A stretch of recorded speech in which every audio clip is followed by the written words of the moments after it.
Hello guys and welcome to today's episode, where today, as you can see from the title and the thumbnail, I am going to show you something really cool. You guys have most likely seen it in the past, like about a month ago most likely, because I've pre-recorded this video, but I'm going to upload it like in a month advance. It's really complicated. I'll make an explanation video in a couple of days most likely on this, but basically I'm going to show you how you can get all of this loot in your loot card. I mean, this is an insane amount of loot.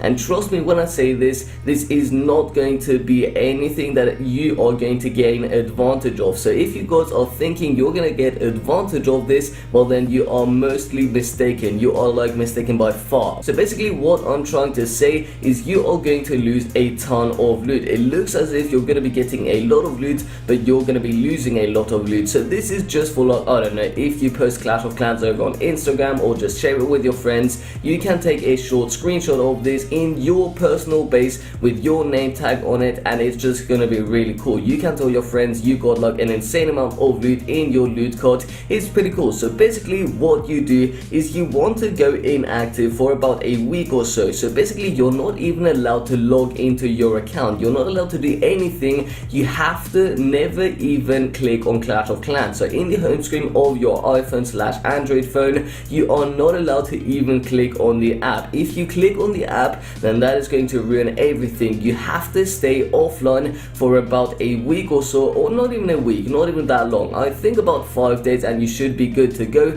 because basically what happens is your enemies attack your base over and over and over again, and they get all of that loot from your Clash of Clans village, and then all of that loot, basically I don't really know how much loot you get back. I think it's about 20% you get back, so that every time your enemy attacks your base, let's say the first attack the enemy got 100,000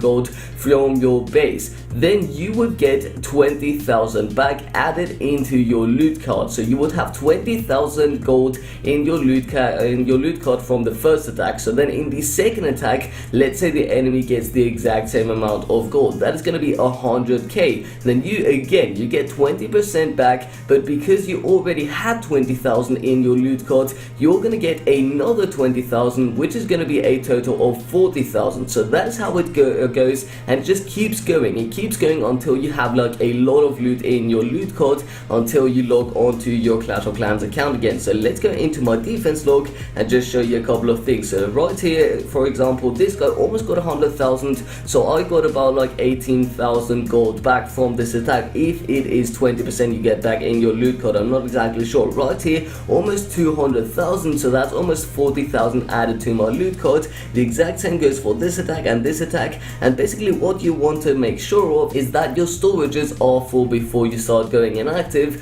because if you literally have no loot whatsoever in your Clash of Clans account, there is no way you're going to be getting so much loot in your loot cards. But let me just show you that this is legit. So have a look at the top right of your screen. You can see I've got 250,000 gold. Let me collect the loot card, and now I've got 714,000. So that was clearly over 400,000 gold. Let's go ahead and remove this gem box as well. So hopefully you guys did understand this. Hopefully you guys do go ahead and do this at least once. Just give it a try. If you are on holidays or something and you don't really log on to Clash of Clans because you're with family and stuff, you can go ahead and do that. Now also what we're going to be doing is we are going to be upgrading the wall breakers, because why not? I have the elixir to do that anyways, so we just did that. That is pretty awesome. And now we're going to get ourselves into a couple of attacks before we end the video. So we're going to go ahead and hopefully find a dead base. Now again, I'm not exactly sure what sort of bases I'm going to be coming across. I don't really know. On the engineered account, I don't really come across too many dead bases. I mostly come across other engineered accounts,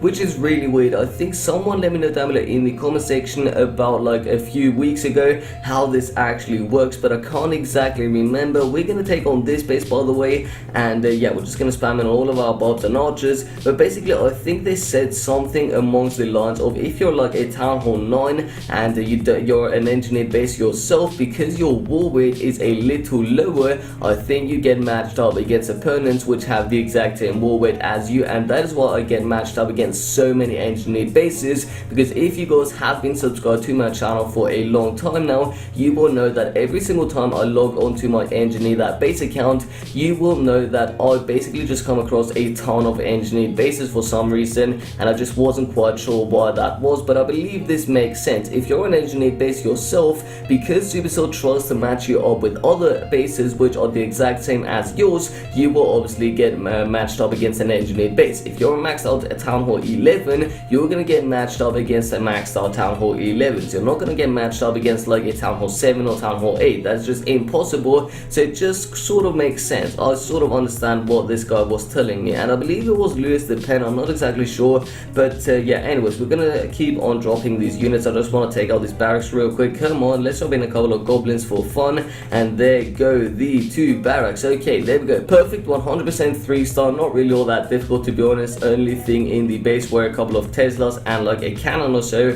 We're gonna train up a couple of more troops though. Let's just train up a couple of giants, a couple of barbarians, and a couple of archers. So by the way, you guys, I'm just gonna show you real quick how old this video actually is. So if we go into the events, you can see the Jybot event literally just started. So the day I have actually uploaded the video on Jybot is when I'm recording this video, just so that you guys do sort of like understand what I am trying to tell you. So anyways, we're gonna get ourselves into another attack right here, searching for opponents. Let's go ahead and hopefully find another base like this one for example, but I think we're not really going to be able to do too much damage. Did I see that correctly? Do we have 38 wall breakers? Yes we do. That is actually hilarious. Not quite sure how I managed to train up 38 wall breakers, but we're going to go ahead and attack this village. No, actually I don't really think we're going to be able to break through this compartment, so I'm actually going to have to skip this. Unfortunate, but we're definitely going to take on this base. So check it out. First of all, we're going to drop in all of our wall breakers like this just for fun, because we don't really need the wall breakers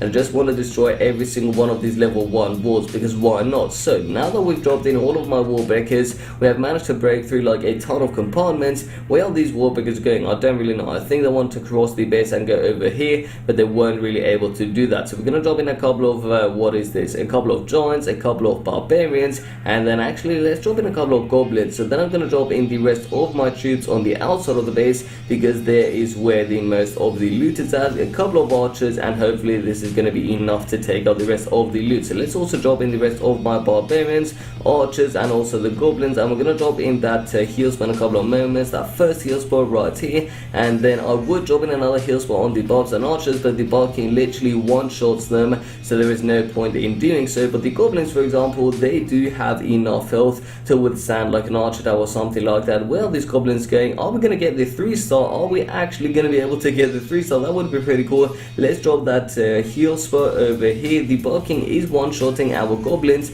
but the wizard tower is actually not able to take down our goblins. So the wizard tower is now going to concentrate on the I think on the on the giant. I always forget the name of the giant, I don't know why, but we're going to drop in that final heal spot in the center of the base, just as a troll heal spot right there on the barbarian king, because he was one-shotting all of those archers and barbarians. But there we go, 100% perfect 3-star, 68,000 gold, 172,000 elixir, and 99 dark elixir, plus a huge amount of 38 trophies. That is actually a lot of trophies. And now what we're going to do is we're going to collect the star bonus, which we just got, which is pretty good to see. Now we have got 4 builders, which is a lot of builders. So what we're going to do is we're going to max out the final collectors, if we have any to max out. So our elixir collectors are all maxed out, and our gold collectors, our gold mines, are also all maxed out. So that is pretty awesome. So we're doing a lot of progress in this base. It may not look like it, but trust me you guys, we're doing a lot of progress within the base. So we're going to upgrade these 2 mines